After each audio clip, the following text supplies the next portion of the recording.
It is fascinating times for the Minnesota women's basketball team.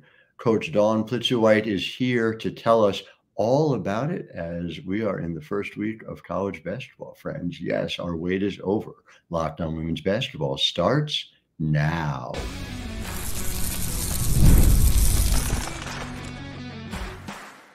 You are Locked On Women's Basketball, your daily podcast on women's basketball. Part of the Locked On Podcast Network, your team every day.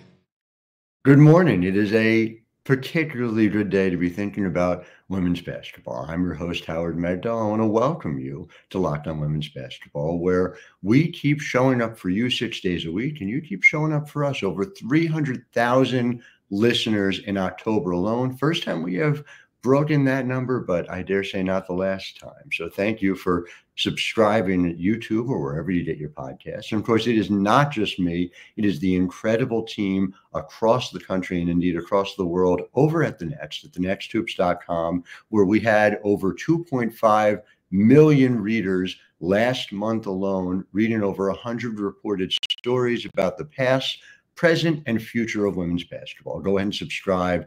$9 a month, $72 a year. Support the work that is being done. We have college basketball covered. We are covering the Big Ten, even though, and Coach, maybe I have to double check my math on this. There are now 38 teams in the Big Ten. Is that correct? It's about right, isn't it? It's I was on the remarkable. ESPN app after day one of games, and I'm looking, I'm like, wow, there are a lot of teams in the Big Ten. And I mean, you know it, but it keeps growing. It's pretty exciting. It is fascinating. Of course, we'll be covering across the country and right at beautiful, picturesque Williams Arena, where if you haven't been, you have to make the pilgrimage. So, Coach, we're going to be talking segment one about some of what is most expected here. We're going to get a little nerdy, as we often do, and talk about the numbers that go along with what makes your team special. Segment two, we're going to talk about some of the stars, Mara Braun, foremost among them, but there is a lot of star power on this roster, some of the newcomers as well. Segment three, we're going to get into defining what success looks like. And you'll forgive me if I take a point of personal privilege here and point out that success for you is common. Wherever you have gone, you have won. Your South Dakota teams were a clinic to watch. My favorite stat is that they went 83-10 in the Summit League. I mean, that is a very difficult league to win in, and you hardly lost it. You go to West Virginia, lead them to a tournament berth, and then again, in your first year in Minnesota won 20 games. 20 games. So, seeing the development, seeing the talent, seeing what you're doing is not a surprise. But I guess I wonder for you, are you in any way, what is there an element of the success that's happened more quickly than you expected? Well, I would say the part that's exciting about the state of Minnesota is how excited our fans are for women's basketball. And I think we saw that this year, obviously, with the Lynx, and we were at the game with the largest crowd ever in Lynx history. And so to be a part of that is something that's really, really exciting for us. And something we really want to build off of that momentum to the best of our ability. So that's been something that's really fun to be a part of. Now we've got to continue to grow that on our own, from the university standpoint.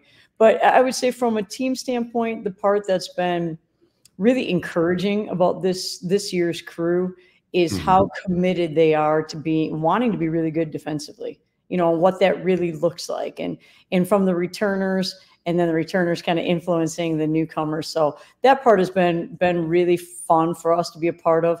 And then when you get stops, you have the ability to play fast. But then you want to play fast, but also play efficient. So figuring out how to do all that without speeding yourself up too much is what we're in the midst of working on right now. And let's just set a baseline. It's really interesting to me. Like you said, the defense was better last year. And again, Rome was not built in a day. By defensive efficiency, I know you were 216th in the country. Again, a jump forward. But the question, I guess, first and foremost is, as you evaluate sort of where the defense needs to be, are you looking at that top line? Are there specific areas where you think the defense can get better faster? And I'm just wondering how you define that success, where the rubber hits the road. Right. We have a number of different categories that we track during the course of games. And for us, we saw last year, our goal used to be a team where our defensive field goal efficiency was at about 38%, 39%. We've actually increased that to about 40%, because I think it's really with where women's basketball is at and where scoring is at, we want to be really efficient defensively. But now that number has actually increased a little bit to the 40% range. How do we get to that number, and why do we get to that number? I think you want it to be attainable. And when you look at Big Ten women's basketball and the ability to really score the basketball at such a high level, the top teams are right around that 40 percentile range. At the same time, we want to be a team that turns our opponents over. And there are a lot of different ways to be able to do that. You can do that in a full court, get up in pressure and do those type of things. You can do it in a half court. You can do it by changing some of your coverages, whether that's ball screen coverages, whether that's kind of coverages on the block and in the post. So we want to be able to make our opponents feel disrupted, and I think that's something that you look at in field goal efficiency. And then you also look at it in the way that you turn your opponents over. At the same time, we want to do that without fouling them, and so our percentage of putting our opponents at the free throw line is really important to us too. And so all those categories kind of combined at the same time are how we're tracking how we are defensively. And so I think it's worth noting, again, you go to your final team at South Dakota and you were a top 12 team in the country in defensive efficiency. But again, it was those areas where you really excelled. Your turnover percentage in terms of opponents was north of 23%. You were a top 20 in the country when it came to being able to turn people over. You absolutely restricted field goal percentage made, and you were below 200. I don't have the exact number in my head, but below 200 in the country in terms of how often you fouled. So obviously part of that's systemic. Part of this is also getting to do it with a group that has a lot of commonalities. I mean, as you mentioned off the air before we started, 11 players from the state of Minnesota. And so I guess I wonder, when you see those two things come together, whether you think bringing a group together that's, playing the same AAU circles, so many of your current team has known each other for a very long time. And, whether that helps with defensive connectivity, where communication is such a critical part of that. Oh, I think it absolutely makes a big difference. I really believe that, we have our building blocks within our program. We talk about the first one being toughness. And when you want to be great defensively, you have to have incredible toughness. The second component to that, or building block for us, is togetherness. And when you have that togetherness, you talk about that connectivity to be really solid defensively and really know. You have to know what your teammates are doing and how to cover up for your teammates when they have to go make a play.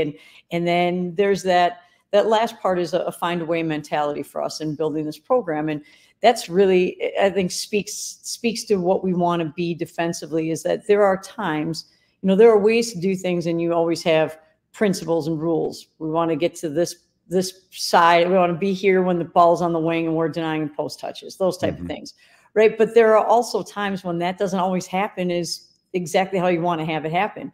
And so then you have to have a find a way mentality. When you're not in that spot and someone has to help in a new way, how are you helping the next person out to make that play? And so that kind of find a way mentality sometimes is really, really important for us. So I do believe having players who know each other and who have developed that bond helps you certainly on both ends of the court, but absolutely it helps you on the defensive end. It is going to be fascinating to see it all come together. We're going to talk a little bit in segment 2 about some of the newcomers you were able to see. Again, and sort of I'm going to leave on this point. I was talking to a different Big Ten coach who talked about the fact that the metrics have to be evaluated differently when you're playing in the Big Ten, that looking at defense, there was, I believe, one top 50 defensive net rating team in the entire Big Ten last year, just by virtue of the teams that you guys are going to be facing. if anything, that's harder at a moment where UCLA and USC are there. Are you looking for that number, that top line, ultimately to be somewhere in the top 50, or ultimately is it just more of those components? I think for us right now, we're focusing on those components, and then we focus on putting stops together. Different teams have different terminology for that, but anytime we get 3 stops in a row, we call it a TKO, a total knockout. And so stringing those types of stops together to help give you some momentum in the game. We all know basketball is a game where there's so many ebbs and flows, and there's so many things that can really get the game going quicker, or can get the game going in your favor or your opponent's favor. And so really trying to control what we can control as much as possible, and stringing together those stops and giving us something to really kind of hold on to. It's hard in the middle of the game to say, oh, they're at 42%, we got to drop it down. But to say, hey, this is for a TKO, now your bench is yelling TKO, and now you're working to get a stop on that possession, because that possession means a little bit more, really helps to kind of build that defensive mentality that you have to have. But we've had to readjust from a coaching staff standpoint how we evaluate some of those things, because as you mentioned, the Big Ten is so powerful offensively, powerful defensively too, but offensively we had to adjust how we were trying to defend, because the teams are just so good, have the ability to put the ball in the basket in so many different ways. It's going to be a fascinating year there. So we're going to be back in segment 2. Coach Dawn Plitzuweit of Minnesota. I'm Howard Megdal. You're listening to Locked On Women's Basketball. More after this. Locked On Women's Basketball is also brought to you by Hims. Hims is changing men's healthcare. How? Well, look, your sex life is important, but your schedule is busy. Maybe you don't have time to go to the doctor's office to get treated for ED. So through Hims, you can get a personalized ED treatment without ever stepping foot outside your door. Hims provides access to a range of doctor-trusted ED treatments like chewable hard mints, Viagra, Cialis, and their generics for up to 95% cheaper. Process for Hims is 100% online, so no need for those doctor's visits. She just answers a series of questions on the site, and a medical provider will determine the right treatment option. If prescribed, your medication ships directly to you in discreet packaging for free. No insurance is needed, and one low price covers everything from treatments to ongoing care. How do you do it? Start your free online visit today at hims.com/lockedon. That's HIMS.com/lockedon for your personalized ED treatments. hims.com/lockedon. The products mentioned are chewable, compounded products which are not approved by or verified for safety or effectiveness by the FDA. Prescriptions require an online consultation with a healthcare provider who will determine if appropriate. Restrictions apply. See website for details and important safety information. Subscription required. Price varies based on product and subscription plan. Back here in segment 2, talking about some of the star power, some of the newcomers. And the place I want to start is somebody who I've had the privilege of writing about in a number of different mediums, and that's Mara Braun, who in conversations this summer with WNBA talent evaluators, there was an understanding that her ability to affect the game at both ends helps to make her the kind of prospect that people are looking for. Again, it's obviously critical that she's able to create her own shot, but just the fact that you take her stocks number and she's north of 4%. And for those who may not know, that's steal percentage plus block percentage. So stock percentage north of 4%. To do that as somebody who is creating her own offense in so many different ways is so significant. I'm wondering, first of all, what you've seen from her over the summer into the fall that you think is new, a next level for her, and just more to the point, what you think are the most critical points for her development as she heads into her junior season. Well, Mara Braun is really, really special. She does impact the game in so many different ways.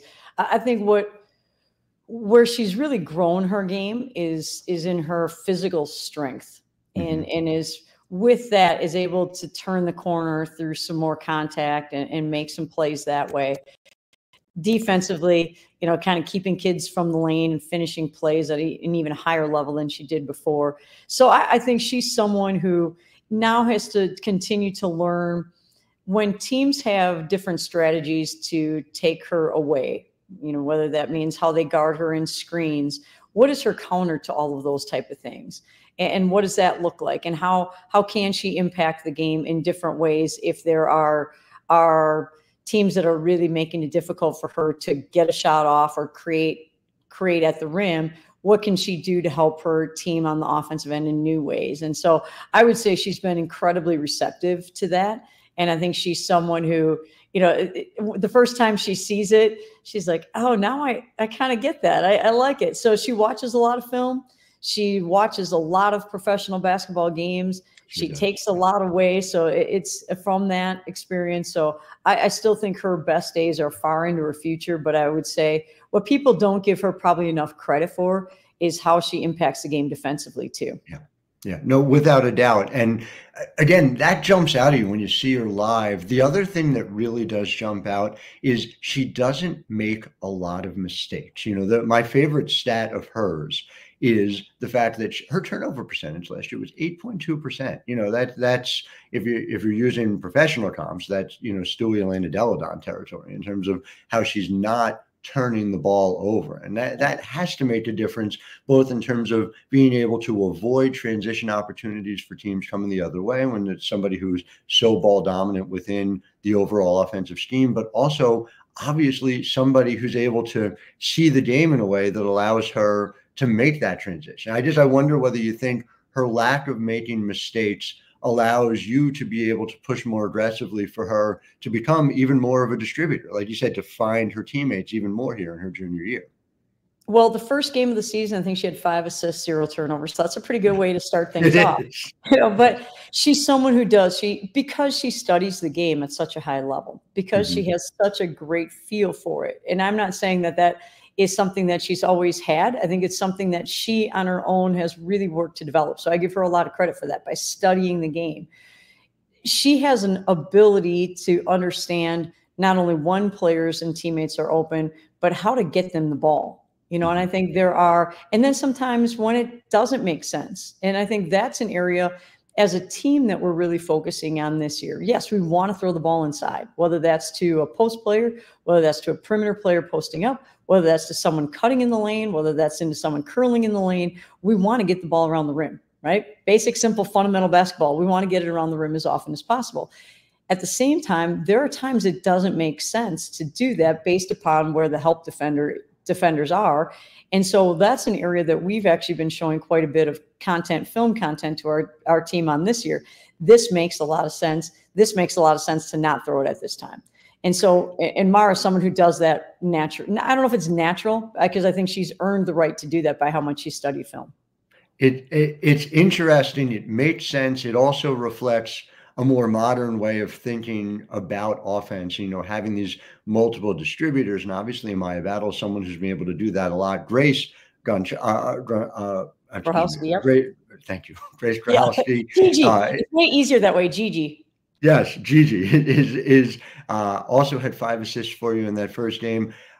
I dare say that the first game is not necessarily emblematic of the overall level of competition you're going to face in the Big Ten and even in your non-conference schedule as a whole. And there's going to be a range of that. So I wonder, as a coach, how much you can take out of that game and just, to give people a sense, and this to take nothing away from Central Connecticut State, who, played their best and did what they can. But, there's high majors coming. There's, going to play in the Brienne January Classic against Oregon State. There's a lot coming up on the agenda. I know you got a chance to see a lot of your different players in game one. How much can you take away from a game like that?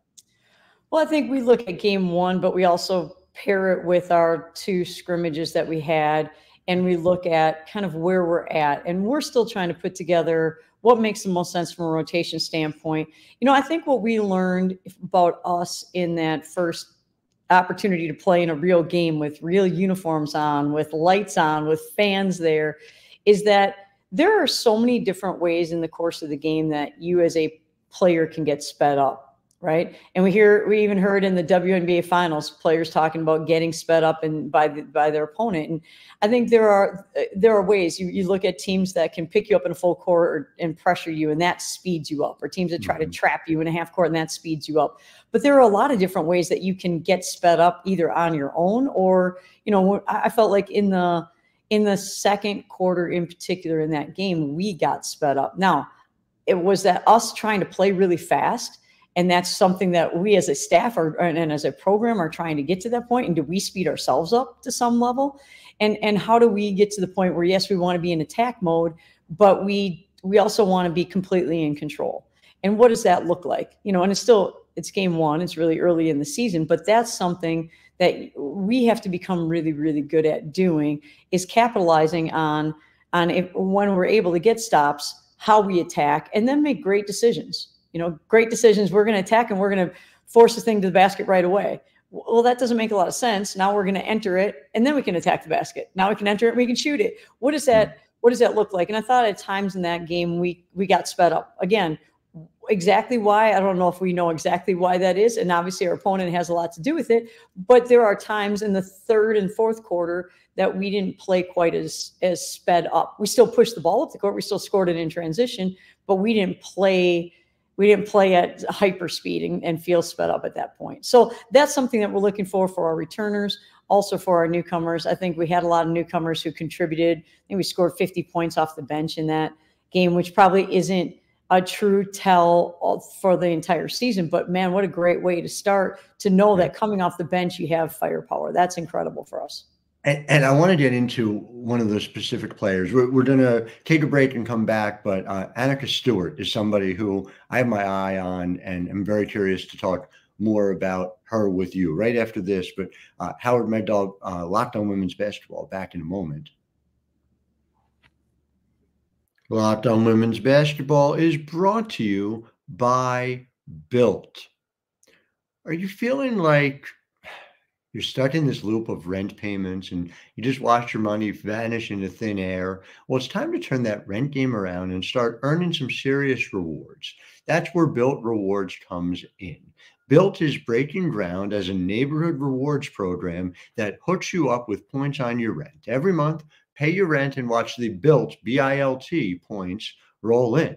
Use points to jet off on a dream vacation. Put your points towards a flight or a hotel stay with over 500 airlines and 700,000 hotels and properties. You can also use your points to book fitness studio classes, redeem toward a future rent payment. They're designed to meet you where you are.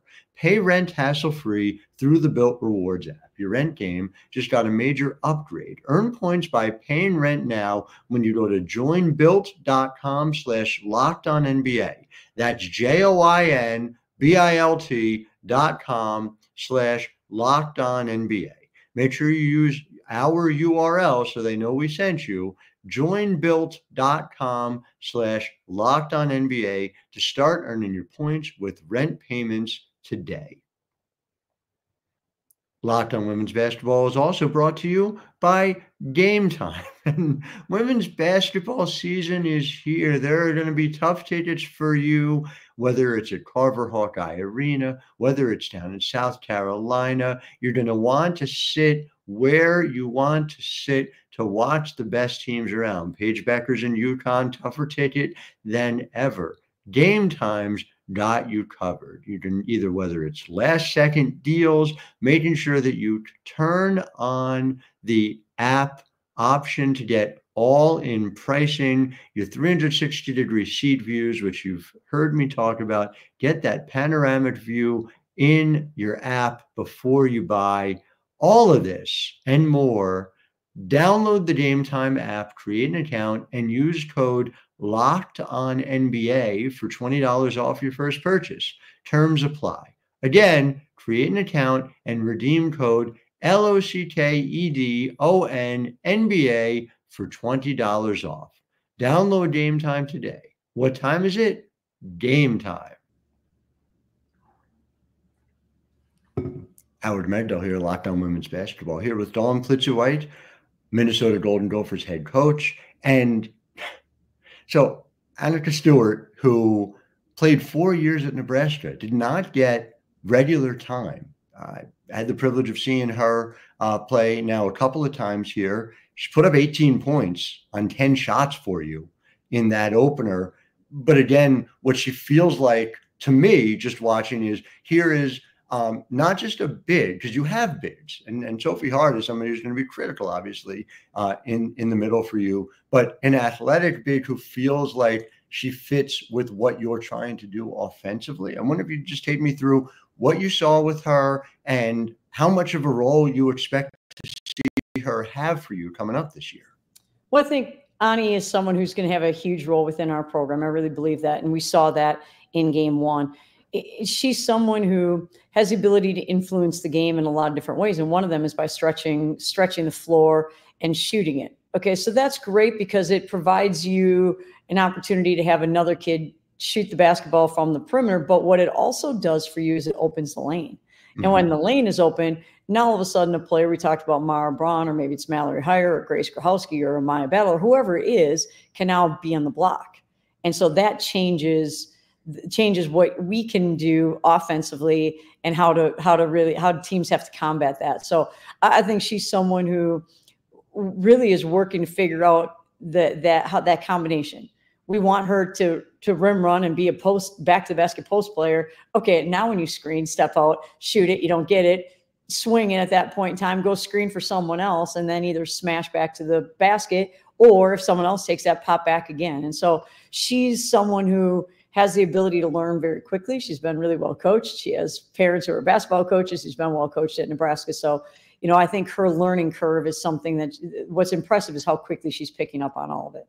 And you talked about Nebraska. You're going to Nebraska for the Big Ten opener. Yes, it is a Big Ten opener on December 8th, Sunday, 1 p.m. That'll be on the Big Ten Network, something everyone ought to be watching. By the time you get there, what is the most important thing you want to see out of your team that maybe you haven't yet seen? Well, I would say probably the biggest thing we have to be able to figure out by that point in time is how do we score more efficiently? And I think that's, we spend a lot of time in the summer and the preseason really focusing on scoring efficiency, because it takes a lot more to develop that side of the ball than it does probably on the defensive side of things. Not to say that defense is easy, it's not, but I think those are some things we can probably do a little bit quicker. It takes longer to become someone who's more comfortable at the rim, those type of things. And what is that? Because for us right now, if we shoot the ball well from the perimeter, then that's incredible, but we also have to be able to score the ball efficiently at the rim too. And so that's something we really have to grow by that point in time in our season. And then just overall, again, we talked about you have this tendency wherever you go to be ahead of schedule. So as you think through what you're looking for in year two, how are you defining success in your own mind and in your in your team's ears as well? Well, I think ultimately we go back to those three pillars for us: our toughness, our togetherness, and our find a way mentality. And we're looking at, are we doing those type of things? And we show film in those areas. But then I think ultimately postseason play is a big part of our program, and it has been, and it was long before our staff got here and these players got here. And with the likes of Lindsay Whalen, Janelle McCarville, Amanda Zawibi, there's Rachel Banham, so many great players in the history of our program, that our goal is to continue to build this program so that we're a postseason contender. That's really, really important for us. It is going to be fascinating to see. Anyone who's followed your career isn't questioning when it's going to happen. It's going to be sooner than anybody expects. So Coach Dawn Plitzuweit, appreciate your time very much. To our listeners, thank you so much for making us your first listen every day. We will be back with you tomorrow with head coach Erin Bath of Providence, as we are with you 6 days a week. Until then, I'm Howard Megdal, wishing all of you a wonderful Wednesday.